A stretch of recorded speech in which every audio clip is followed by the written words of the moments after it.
Assalamualaikum warahmatullahi wabarakatuh. Perkenalkan, nama saya Nirwasita Maheswari, NIT 202935561. Kali ini saya akan menjelaskan mengenai praktik tata laksana pertanahan ketatausahaan di Kantor Pertanahan Kabupaten Jombang. Nah, jadi dalam presentasi kali ini, pertama saya akan menjelaskan outline dari PPT ini yang berisi mengenai pengertian tata usaha, kemudian tugas dan fungsi subbagian tata usaha, kemudian lingkup subbagian tata usaha, implementasi, tata laksana ketatausahaan, inovasi, permasalahan dan solusi, dan yang terakhir penutup. Kita yang pertama dulu ya. Jadi yang pertama di sini adalah pengertian ketatausahaan dalam arti sempit dan dalam arti luas. Jadi, untuk pengertiannya, tata usaha dalam arti sempit adalah segenap kegiatan menghimpun, mencatat, mengelola, menggandakan, menyimpan data atau informasi mengenai satu objek tertentu yang dilaksanakan secara kronologis, berkesinambungan, dan sistematis untuk tujuan tertentu.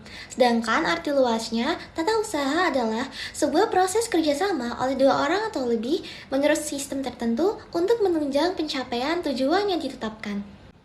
Selanjutnya, apa sih tugas subbagian tata usaha itu? Jadi, tugas subbagian tata usaha di Kantor Pertanahan adalah melakukan pemberian dukungan administrasi kepada seluruh unit organisasi Kantor Pertanahan, pelaksanaan pengelolaan, modernisasi pelayanan pertanahan berbasis elektronik, dan pelaksanaan fasilitas reformasi birokrasi dan penanganan pengaduan di Kantor Pertanahan. Ini dari mana sih? Jadi, ini disebutkan dalam Peraturan Menteri Agraria dan Tata Ruang Kepala Badan Pertanahan Nasional Nomor 17 Tahun 2020 dalam Pasal 23. Lingkup subbagian tata usaha dibagi menjadi tiga. Yang pertama adalah urusan perencanaan, evaluasi, dan pelaporan yang bertugas untuk melakukan penyiapan, penyusunan rencana, program dan anggaran, serta pelaporan, pelaksanaan pemantauan, evaluasi, dan pelaporan program strategis pertanahan. Selain itu, ada juga urusan umum dan kepegawaian. Kemudian ada juga urusan keuangan dan barang milik negara yang bertugas untuk melakukan penyiapan pelaksanaan urusan keuangan dan administrasi barang milik negara. Selanjutnya, implementasi substansi perencanaan, evaluasi, dan pelaporan adalah layanan perencanaan dan penganggaran, evaluasi Renstra, penyusunan RKAKL, penyusunan TRPNBP, penyusunan revisi DIPA, layanan pemantauan dan evaluasi, pelaksanaan pemantauan dan evaluasi, penyusunan dokumen sakip, layanan manajemen keuangan, pembinaan dan monitoring, kemudian pengelolaan keuangan Satker, dan yang terakhir adalah penyusunan LK tingkat UA KPA atau Satker. Selanjutnya, untuk implementasi substansi umum dan kepegawaian adalah menyusun perencanaan kinerja aparatur sipil negara, menyusun dokumen tindak lanjut penilaian kinerja, menganalisis pelaksanaan pembayaran tunjangan kinerja atau penghargaan lain berdasarkan laporan dokumen penilaian kinerja, kemudian melaksanakan asistensi dan konsultasi pengelolaan sistem kepegawaian aparatur sipil negara, menyusun kerangka kerja cuti aparatur sipil negara, mengordinir persuratan, layanan perkantoran, pengelolaan pengaduan, pelayanan informasi publik, serta penyelenggaraan strategi komunikasi di daerah.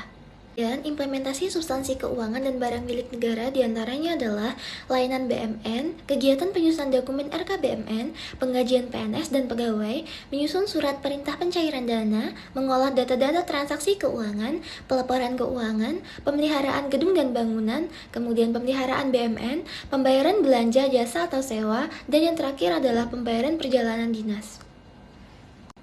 Untuk praktik tata laksana ketatausahaan sendiri diantaranya adalah entry data pada sistem informasi rencana pengadaan, membuat memori serah terima jabatan kepala kantor pertanahan, membuat laporan evaluasi tingkat capaian program tahun 2023, membuat surat permintaan penerbitan surat keterangan telah dibukukan, melakukan pelaporan pada IMANEF, kemudian merekap data PNBP, kemudian pembuatan surat pengembalian PNBP, kemudian pembuatan laporan manajemen risiko. Jadi saya akan menjelaskan pekerjaannya dari satu-satu.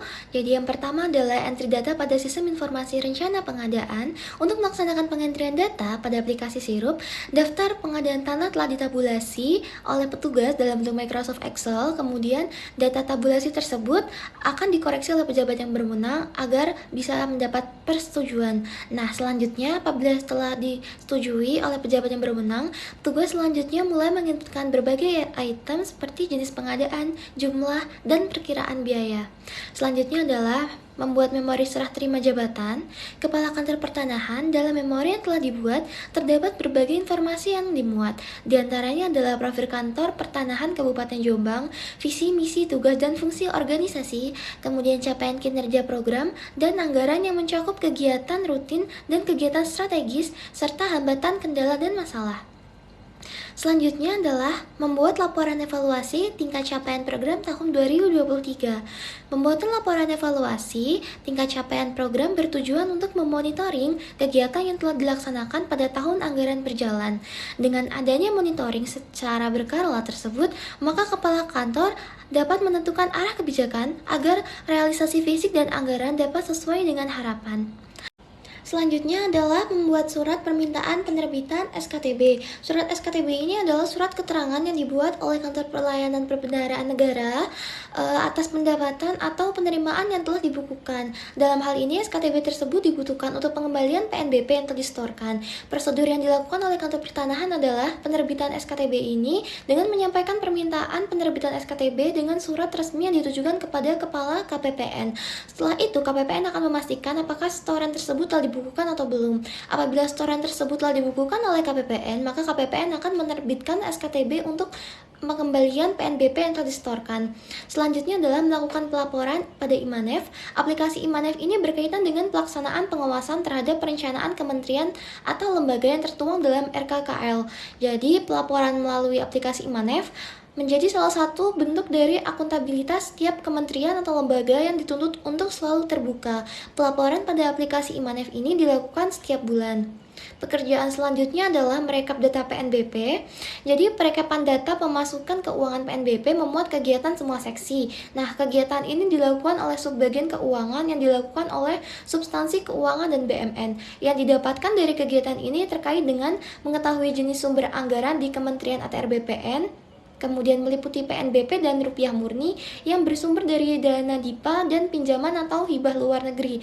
Di Kanta Jombang hanya terdapat sumber dana DIPA yang terdiri dari PNBP dan RM.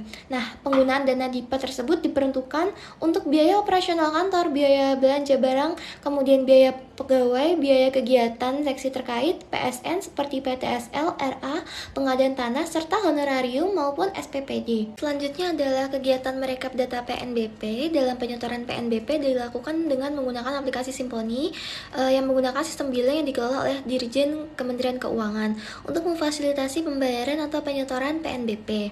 Selanjutnya adalah pembuatan surat pengembalian PNBP. Jadi pengembalian surat ini dapat dilakukan apabila terdapat kesalahan. Jadi pemohon dapat meminta uang pengembalian kembali. Nah, kalau dari kantor sendiri menyarankan pemohon agar mengajukan surat permohonan PNBP yang ditujukan kepada Kepala Kantor Pertanahan. Selanjutnya adalah pembuatan laporan manajemen risiko. Manajemen risiko adalah kegiatan terkoordinasi untuk mengarahkan dan mengendalikan organisasi dalam kaitannya dengan resiko. Resiko diartikan sebagai efek dari ketidakpastian sasaran. Dijelaskan dalam Permen ATR BPN nomor 3 tahun 2022 tentang penerapan manajemen risiko di lingkungan Kementerian ATR BPN. Tujuannya adalah untuk meningkatkan kinerja, mendorong inovasi, dan mendukung pencapaian sasaran.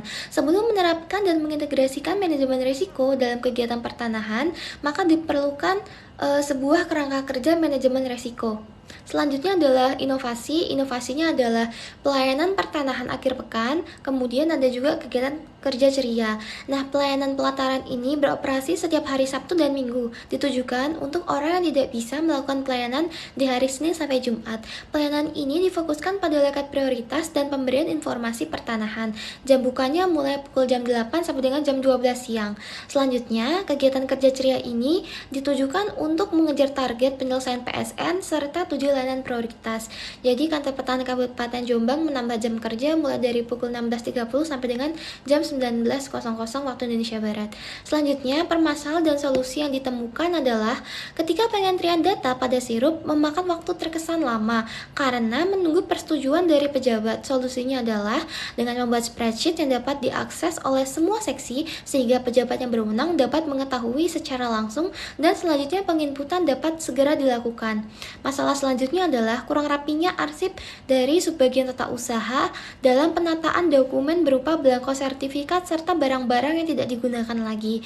Nah, solusinya adalah merapikan barang-barang seperti kursi, lemari, dan barang lainnya yang tidak digunakan serta menata belangko sertifikat sesuai dengan nomor urut seri.